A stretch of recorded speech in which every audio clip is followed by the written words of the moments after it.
قاضی اور جج کے لیے کیا شرط بیان ہوئی ہے؟ کیا فیصلہ کرنے میں مسلم اور غیر مسلم میں فرق کیا جا سکتا ہے؟ اور پروردگار عالم نے انبیاء علیہ السلام کو کیا فقط تبلیغ کے لیے بھیجا ہے یا نہیں؟ اس سے بھی کچھ اہم ذمہ داری دے کر انہیں اس سرزمین پر بھیجا ہے۔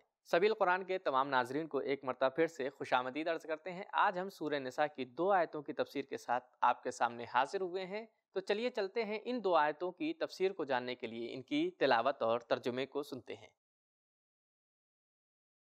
کتاب انزلناه الیک مبارک لیدبروا آیاته بسم الله الرحمن الرحيم سبيلا إنا أنزلنا إليك الكتاب بالحق لتحكم بين الناس بما أراك الله ولا تكن للخائنين خصيما واستغفر الله إن الله كان غفورا رحيما۔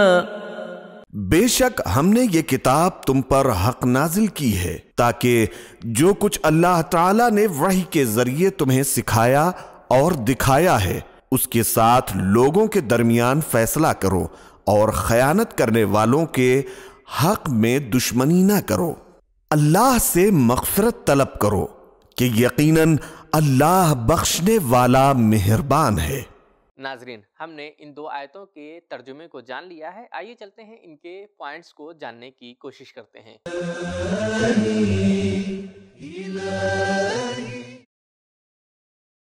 ایک مشہور قبیلے کے کسی شخص نے چوری کیا اور جب بات رسول خدا صلی اللہ علیہ وآلہ وسلم تک پہنچی تو اس شخص نے اپنا گناہ ایک اور دشمن لبید کے سر تھوپ دیا جو اس کے گھر میں رہ رہا تھا۔ جب لبید پر یہ تہمت لگی تو اس نے اس پر اپنی تلوار نکال لی اور اس سے دعوے کا ثبوت مانگا۔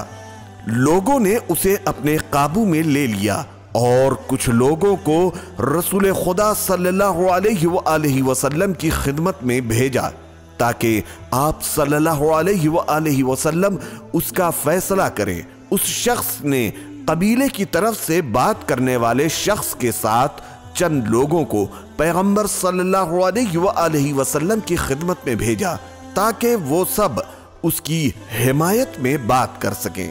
پیغمبر خدا صلی اللہ علیہ وآلہ وسلم نے ظواہر کے مطابق اور گواہوں کی گواہی پر اصل چور کو بری قرار دے دیا اور چوری کی خبر لانے والے شخص فتادہ کو ڈانٹ لگائی، لیکن چونکہ فتادہ جانتا تھا کہ لوگوں نے جھوٹی گواہی دی ہے لہٰذا وہ سخت پریشان ہوا۔ اس پر یہ آیت نازل ہوئی اور فتادہ کی مظلومیت، فرضی داستان اور چور کی جھوٹی گواہی اور گواہوں کے جھوٹ کو واضح کر دیا۔ اس آیت کے شان نزول میں ایک اور روایت بھی ہے کہ کسی جنگ میں ایک مسلمان نے ایک زرہ چوری کر لی۔ جب اسے پتا چلا کہ اس کی چوری ظاہر ہونے والی ہے اور وہ رسوا ہوگا تو اس نے وہ زرہ ایک یہودی کے گھر میں پھینک دی، پھر لوگوں کو اکٹھا کر کے انہیں اس پر گواہ ٹھہرایا کہ وہ نہیں بلکہ یہ یہودی چور ہے۔ پیغمبر اسلام صلی اللہ علیہ وآلہ وسلم نے ظاہر کے مطابق اس مسلمان کو بری قرار دے دیا، لیکن اس آیت کے نزول نے یہودی پر لگنے والے الزام کو واضح کر دیا۔ حسیمن ایسے شخص کو کہتے ہیں جو دعویٰ کرنے والے کی حمایت کرے، اور خائن اسے کہتے ہیں جو قاضی کے سامنے کسی باطل بات کا دعویٰ کرے۔ تفسیر رہنما۔ رسول خدا صلی اللہ علیہ وآلہ وسلم نے فرمایا، میں ظاہر کے مطابق حکم کرتا ہوں، لیکن چونکہ تم جانتے ہو کہ تمہارا حق نہیں ہے، صرف میرے فیصلے کی وجہ سے کسی سے کوئی چیز نہ چھینو، کیونکہ وہ جہنم کا ایک ٹکڑا ہے۔ امام جعفر صادق علیہ السلام فرماتے ہیں، پیغمبر اکرم صلی اللہ علیہ وآلہ وسلم کے حقیقی جانشینوں کو بھی چاہیے کہ وہ آن حضور صلی اللہ علیہ وآلہ وسلم کی طرح قرآن کے مطابق فیصلے کریں۔ کافی جلد نمبر 1 صفحہ 268۔ ان 2 آیات میں پروردگار عالم نے اپنے بندوں کو کچھ اہم میسیجز بھی دیے ہوئے ہیں، آئیے ان میسیجز کو جاننے کی کوشش کرتے ہیں۔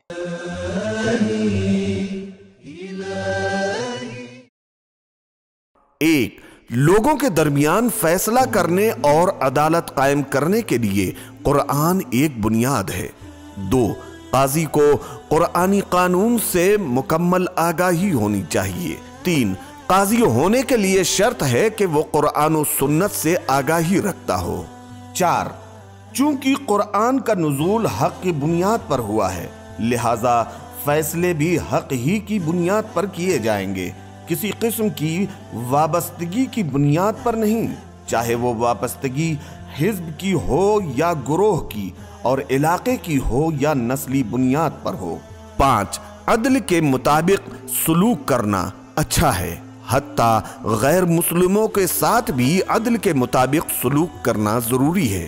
آیت کی دوسری شان نزول کو ملحوظ رکھتے ہوئے 6.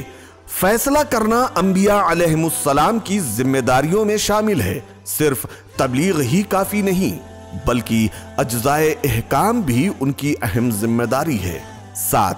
کسی شخص کا کفر باعث نہیں بنتا کہ اس پر تہمت لگائی جائے، یہ بات آیت کی شان نزول سے ظاہر ہے۔ 8. پیغمبر قانون اور کتاب کے علاوہ الہی امداد سے بھی فائدہ اٹھاتے ہیں۔ 9.